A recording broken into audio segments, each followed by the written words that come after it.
Bencana longsor yang terjadi di Purworejo, Jawa Tengah pada Sabtu lalu meninggalkan duka yang mendalam bagi para korban. Namun di tengah rasa pilu, ada kisah mengharukan tentang seorang ibu yang selamat setelah tertimbun selama 12 jam.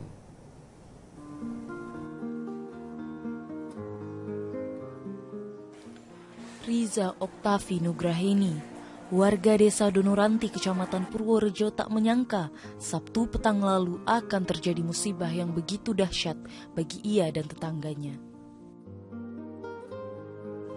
Riza menuturkan saat itu ia terdorong tanah dari arah belakang.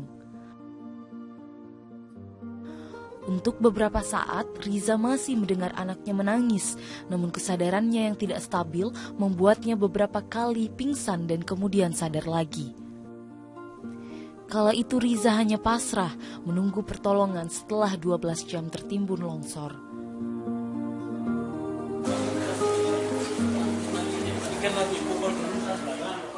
Di balik keajaiban itu rupanya ada peran tangan mungil putri kecil Riza. Saat ditemukan, tangan bayinya menutup hidung dan mulut Riza.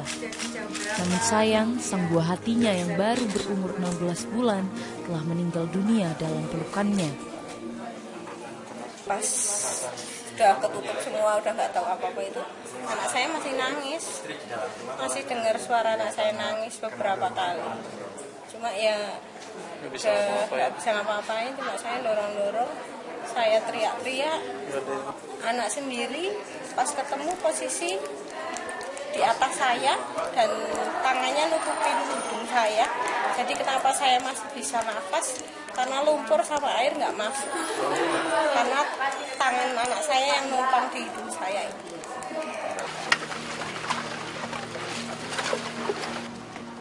Nasib berbeda dialami 3 bocah bersaudara warga Donoranti lainnya. Siva 9 tahun, Pandu 8 tahun, dan Destinawati 13 tahun ditemukan tewas tertimbun tanah dalam keadaan saling berpelukan. Evakuasi terhadap ketiga korban ini dipenuhi keharuan warga. Tidak sedikit warga yang menyaksikan ketiganya diangkat dari timbunan longsor tak kuasa menahan tangis. 3 bersaudara Pandu, Siva, dan Destinawati merupakan anak pasangan Musina dan Sutarman yang juga warga Donoranti. Musina dan Sutarman sendiri selamat lantaran mereka tinggal di lokasi yang aman, sedangkan ketiga anaknya sedang berada di rumah sang paman. Selain mereka bertiga, sang paman dan keluarganya pun tewas diterjang tanah longsor. Jasad mereka kini sudah terbungkus kain kafan. Seikhlas apapun, Musinah dan Sutarman tetap tak kuasa menahan duka. Dari Purworejo, Jawa Tengah, Tim Liputan Metro TV. Riza Oktavia Nugraheni, warga desa Donoranti, Kecamatan Purworejo, Jawa Tengah, berhasil selamat dari bencana tanah longsor meskipun tertimbun selama 12 jam. Ya, namun buah hatinya yang masih berusia 16 bulan tewas dalam pelukannya akibat tertimbun tanah longsor. Dan berikut kesaksian Riza Oktavia Nugraheni dalam korban selamat tanah longsor berikut ini. Udah ketutup semua, udah nggak tahu apa-apa itu, anak saya masih nangis. Masih dengar suara anak saya nangis beberapa kali. Cuma ya nggak bisa ngapa-ngapain, cuma saya dorong-dorong, saya teriak-teriak, sampai saya udah nggak bisa nafas tuh susah. Saya mikir kalau saya aja orang tua sulit ya buat nafas, apalagi anak saya udah mikir ya kemungkinan anak saya udah nggak ada gitu. Cuma saya berusaha, ini di mana anak ini, saya nggak tahu, walaupun ternyata tangannya itu numpang di muka saya, tapi saya nggak tahu gitu. Setelah itu udah terakhir saya bilang, Tuhan kalau memang Tuhan mau ambil saja daripada seperti ini. Udah setelah itu juga nggak sadar, tahu-tahu udah ditandu, udah dibawa ke rumah sakit. Kita beralih ke kabar lain, pemirsa. Kalau kita berbicara soal bencana yang terjadi, ada bencana longsor di beberapa wilayah ya, di tanah air ya. Di Jawa terutama dalam beberapa hari terakhir longsor terjadi, terutama di wilayah Jawa Tengah ya. Purworejo ya. Nah seperti inilah salah satu lokasi longsor yang terjadi seperti ini. Ini adalah bentuk longsor yang terjadi di Purworejo dan kemudian menewaskan puluhan orang ya, dan juga melukai puluhan orang. Bahkan sempat diantaranya kemarin setelah tertimbun berjam-jam di runtuhan akhirnya bisa diselamatkan. Oke, dan selamat akhirnya ya. Dan pemirsa, kita berbicara detik-detik terjadinya bencana banjir dan juga tanah longsor yang menimpa ratusan rumah di Kabupaten Kepulauan Sangihe, Sulawesi Utara, Selasa kemarin sempat direkam oleh salah satu warga. Dan inilah detik-detik yang sempat terekam itu. Saat longsor terjadi di Kelurahan Apeng Sembeka, Kabupaten Kepulauan Sangihe. Kita melihat bagaimana warga panik saat tanah longsor mulai menimbun. Kurang lebih ada 16 rumah warga yang tertimbun, mirsa. Ini jelas ya terlihat ya di dalam kamera atau rekaman oleh warga ini ya. Longsor yang datang dan warga berlarian berlawanan dengan arah longsoran. Seolah-olah mereka dikejar jatuhnya longsoran tanah di belakang mereka ya.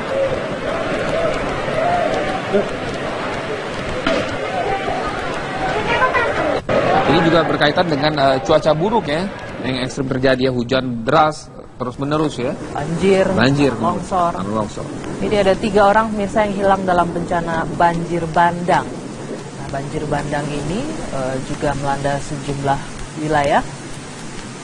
Seperti yang tadi kita hadirkan itu di Sangihe ya, bagaimana video amatir berdurasi 24 detik menggambarkan tanah yang jatuh dari belakang mereka sementara warga di bawah berlarian. Ya. Itu masih kita lihat ya tadi warga begitu panik dan sempat berlarian. Namun biarpun begitu masih ada warga yang kemudian menjadi korban saat itu.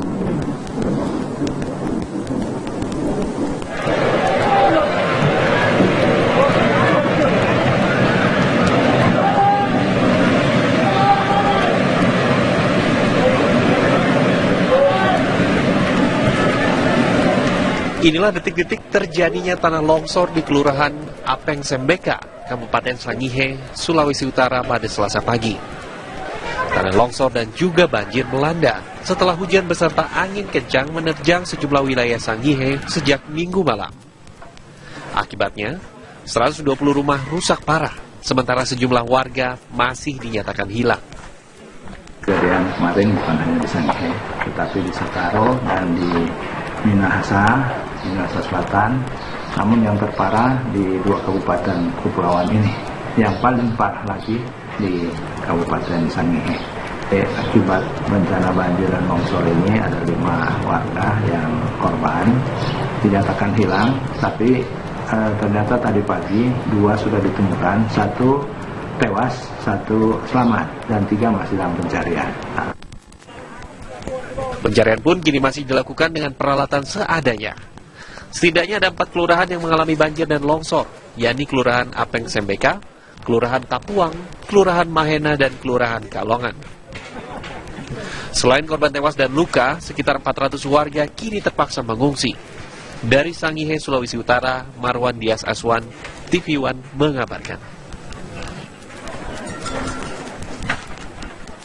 Dari bencana di Sangihe kita beralih ke Purworejo, Jawa Tengah, di mana tim gabungan ini terus mencari dan mengevakuasi korban longsor di Purworejo.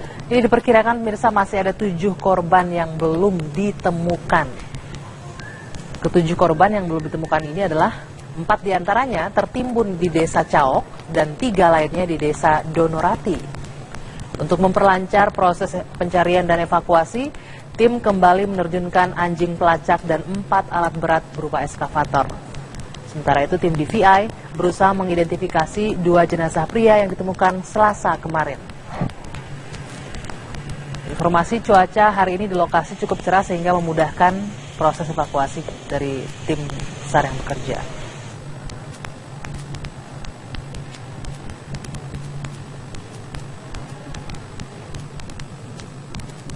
Dan seorang ibu. Ya, Anda kembali ke kabar petang. Pemirsa tak terima seorang kerabatnya tewas dianiaya. Keluarga korban menyerang pasar Baswesan yang diduga menjadi lokasi persembunyian pelaku di Sorong, Papua. Masa mengarak jenazah korban keliling kota dan mencari pelaku untuk menuntut balas.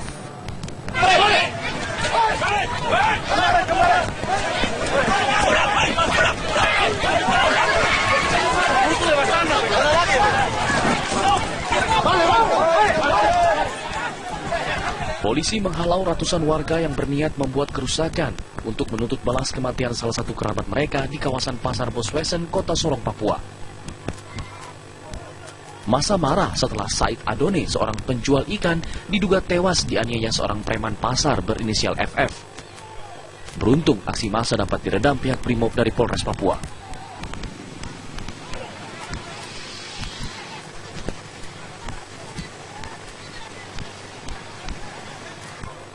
Sebelumnya massa menggotong jenazah Said keliling kota sambil merusak lapak di Pasar Boswesen yang menjadi lokasi terbunuhnya Said. Aksi massa mereda setelah pihak keluarga korban menyetujui proses otopsi pada jenazah korban. Kericuhan berawal dari insiden pemalakan pelaku FF pada korban yang diakhiri dengan pemukulan dengan balok kayu. Polisi sudah menangkap terduga pelaku untuk menjalani proses hukum selanjutnya. Sementara pengamanan terus dilakukan mengantisipasi kemungkinan bentrokan susulan. Dari Sorong, Papua Barat, Hanafi Tian Lean, TV One mengabarkan. Pemirsa, kebakaran terjadi pada permukiman warga di Silih Nara, Aceh Tengah. Petugas sempat kesulitan memadamkan api karena akses menuju lokasi dipadati warga. Ya, diduga api berasal dari korsleting listrik.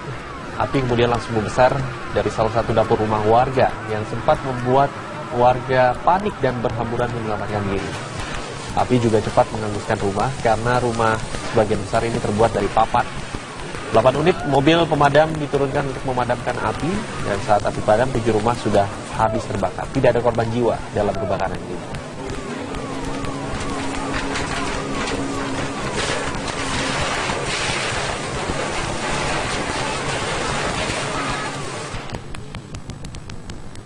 Kembali di kabar petang, pemirsa, pasca rubuhnya gedung bekas Rumah Duka Heaven, aktivitas pembongkaran gedung dihentikan. Sementara itu polisi masih melakukan penyelidikan robohnya gedung.